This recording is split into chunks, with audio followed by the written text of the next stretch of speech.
அனைவருக்கும் வணக்கம். ஸ்ரீ ராகுகேத்து பெயர்ச்சியானது பாண்டிச்சேரியில் இருந்து திண்டிவனம் நெடுஞ்சாலையில் அமைந்துள்ள ஸ்ரீ நவகிரக பரிகார கஷேத்திரத்தில் முரட்டாண்டி எனும் கிராமத்தில் நடைபெறுகிறது.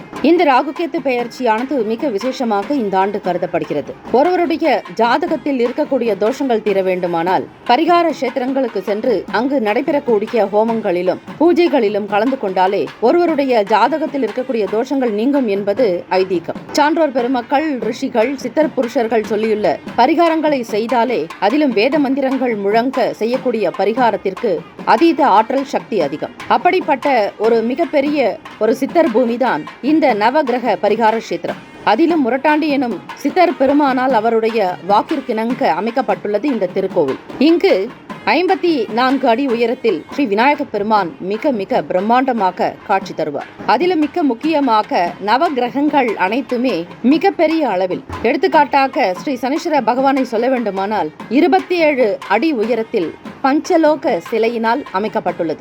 உலகத்தில் வேறு எங்குமே காண முடியாத மிக பிரசித்தமானது, உலகத்தில் இருக்கக்கூடிய ஒரே ஸ்தலம் இந்த இடத்தில் திண்டிவனம் டு பாண்டிச்சேரி நெடுஞ்சாலையில் அமைந்துள்ள முரட்டாண்டி எனும் கிராமத்தில் ஸ்ரீ நவகிரக பரிகார கஷேத்திரத்தில் மட்டுமே ஸ்ரீ சனீஸ்வர பகவான் விஸ்வரூப தரிசனம் அருள்கிறார். ஒவ்வொரு கிரகங்களும் அந்தந்த திசைக்கு ஏற்றபடி அமைக்கப்பட்டுள்ளது. இத்திருத்தலத்தில் மிக முக்கியமாக 18 ரிஷிகள் உயிரோட்டமாக ஸ்தாபிதம் ஆகியுள்ளார்கள். அதே போல 27 நட்சத்திரங்களுக்குண்டான அதி தேவதை, 60 ஆண்டுகள் தமிழ் ஆண்டுக்குண்டான விருட்சங்கள் அதாவது மரங்கள் இங்கு அமைக்கப்பட்டுள்ளது. 12 ராசிகளுக்கு ஏற்றாற்போல் விருட்சங்களும் இருக்கிறது.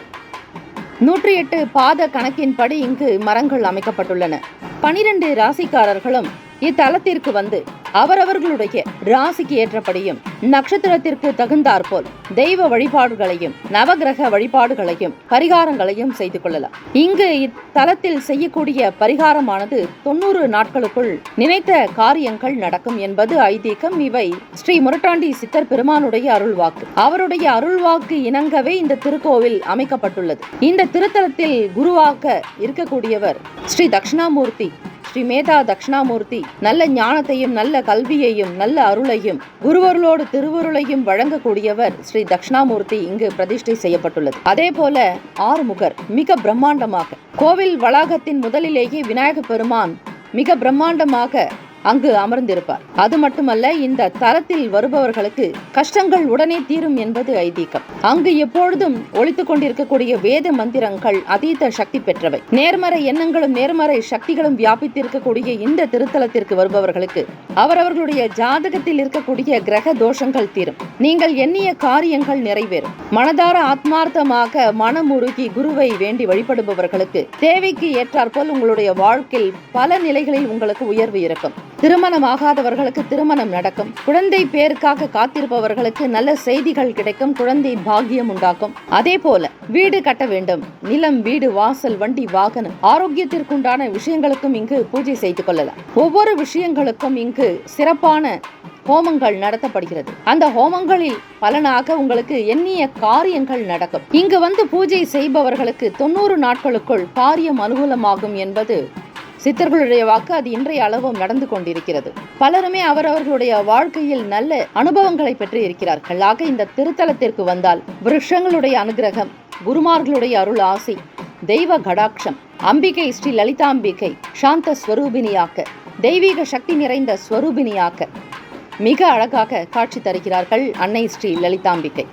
இந்த திருத்தலங்களில் நடக்கக்கூடிய அபிஷேக ஆராதனைகளை கண்டாலே நம்மளுடைய பாவ பிணிகள் நீங்கும், கர்ம வினைகள் குறையும்.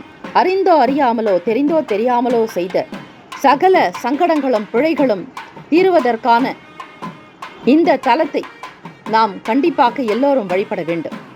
சர்பதோஷம், கால சர்பதோஷம் என்று சொல்லக்கூடிய ராகு பகவானாலும் கேத்து பகவானாலும் ஒருவருடைய ஜாதகத்தில் இருக்கக்கூடிய இடர்பாடுகள், தடைகள், தாமதங்கள் உடைய வேண்டுமானால் இந்த தலத்திற்கு வந்து வழிபட்டாலே உங்களுடைய சகல தடைகளும் தீர்ந்து எண்ணிய காரியங்கள் ஈடேறும். ஓம் ஸ்ரீ ஆதித்யாய சோமாய மங்களாய புதாய ச குரு சுக்ர சனிப்பேச்ச ராகவே கேதவே நமஹ. நாகத்வஜாய வித்மஹே பத்மஹஸ்தாய தீமஹி तन्नो राहुः प्रचोदयात्।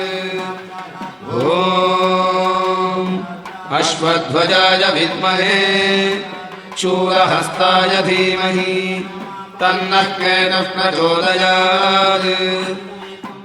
ॐ नागध्वजाय विद्महे पद्महस्ताय धीमहि तन्नो राहुः प्रचोदयात्। ॐ अश्वध्वजाय विद्महे शूलहस्ताय धीमहि तन्नः केतुः प्रचोदयात्। ॐ नागध्वजाय विद्महे पद्महस्ताय धीमहि तन्नो राहुः प्रचोदयात्।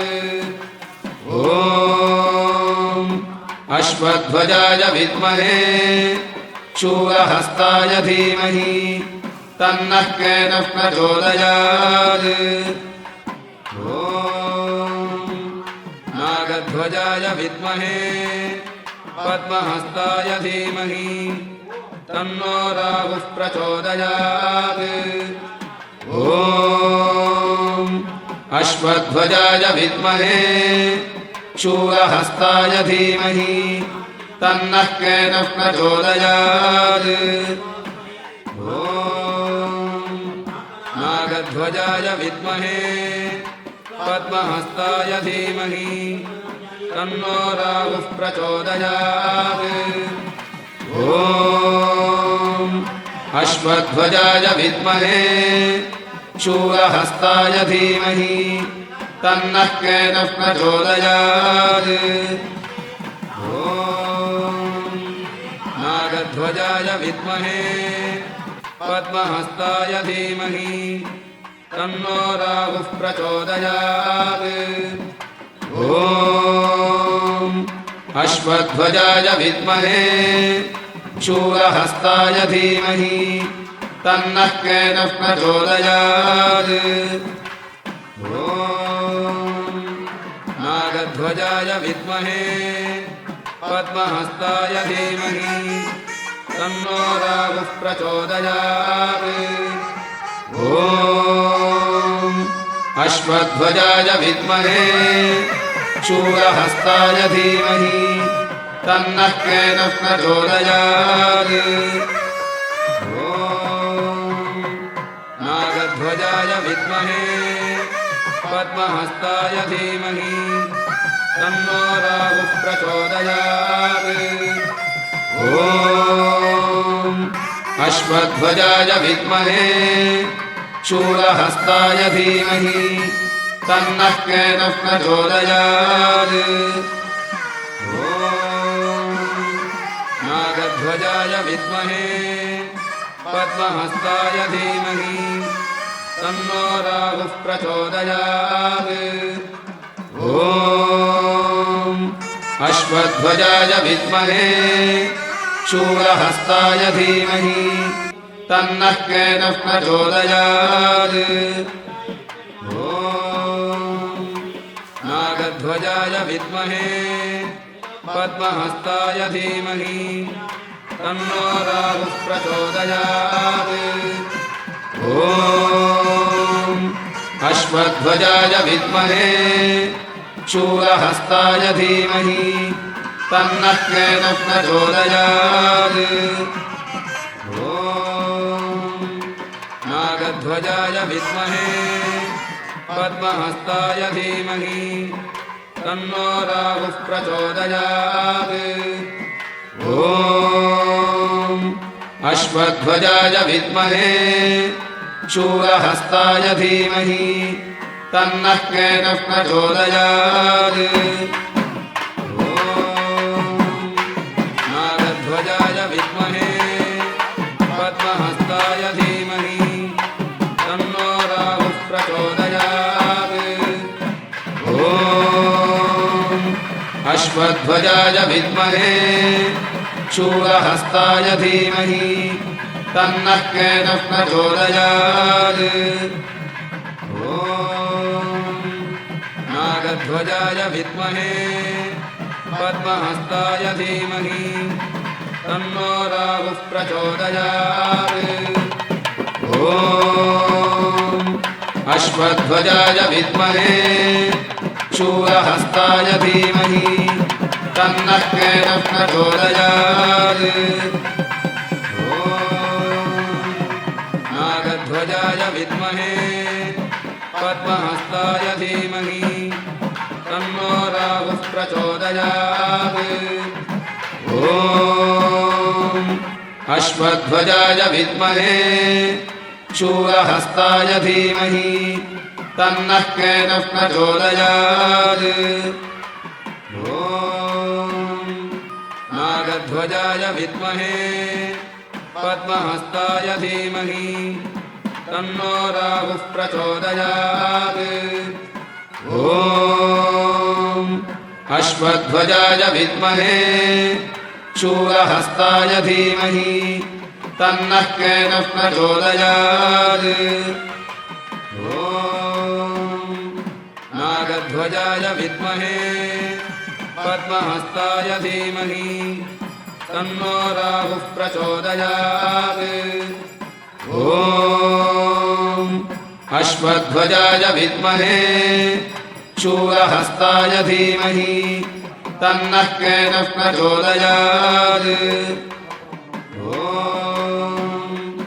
नागध्वजाय विद्महे पद्महस्ताय धीमहि तन्नो राहुः प्रचोदयात्।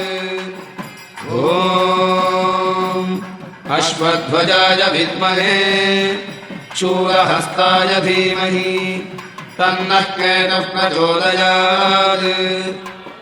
ॐ नागध्वजाय विद्महे पद्महस्ताय धीमहि तन्नो राहुः प्रचोदयात्। ॐ अश्वध्वजाय विद्महे शूरहस्ताय धीमहि तन्नः केतुः प्रचोदयात्। ॐ नागध्वजाय विद्महे पद्महस्ताय धीमहि तन्नो राहुः प्रचोदयात्। ॐ अश्वध्वजाय विद्महे शूरहस्ताय धीमहि तन्नः केतुः प्रचोदयात्। ॐ नागध्वजाय विद्महे पद्महस्ताय धीमहि तन्नो राहुः प्रचोदयात्। ॐ अश्वध्वजाय विद्महे शूरहस्ताय धीमहि तन्नः केतुः प्रचोदयात्। ॐ नागध्वजाय विद्महे पद्महस्ताय धीमहि तन्नो राहुः प्रचोदयात्। ॐ अश्वध्वजाय विद्महे शूरहस्ताय धीमहि तन्नः केतुः प्रचोदयात्। ॐ नागध्वजाय विद्महे पद्महस्ताय धीमहि तन्नो राहुः प्रचोदयात्। ॐ अश्वध्वजाय विद्महे शूरहस्ताय धीमहि तन्नः केतुः प्रचोदयात्। ॐ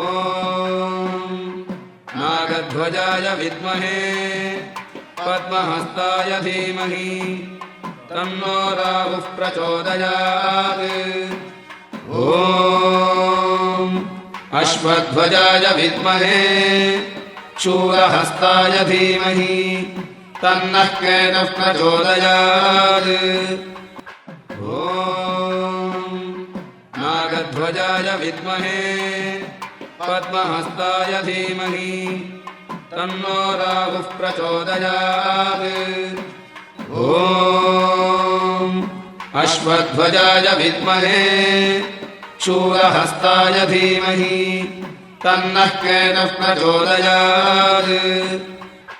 ॐ नागध्वजाय विद्महे पद्महस्ताय धीमहि तन्नो राहुः प्रचोदयात्। ॐ ॐ अश्वध्वजाय विद्महे शूलहस्ताय धीमहि तन्नः केतुः प्रचोदयात्।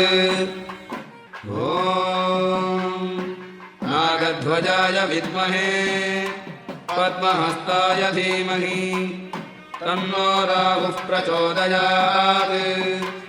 ॐ अश्वध्वजाय विद्महे शूलहस्ताय धीमहि तन्नः केतुः प्रचोदयात्। ॐ नागध्वजाय विद्महे पद्महस्ताय धीमहि तन्नो राहुः प्रचोदयात्। ॐ अश्वध्वजाय विद्महे शूलहस्ताय धीमहि तन्नः केतुः प्रचोदयात्। ॐ नागध्वजाय विद्महे पद्महस्ताय धीमहि तन्नो राहुः प्रचोदयात्। ॐ अश्वध्वजाय विद्महे शूलहस्ताय धीमहि तन्नः केतुः प्रचोदयात्। ॐ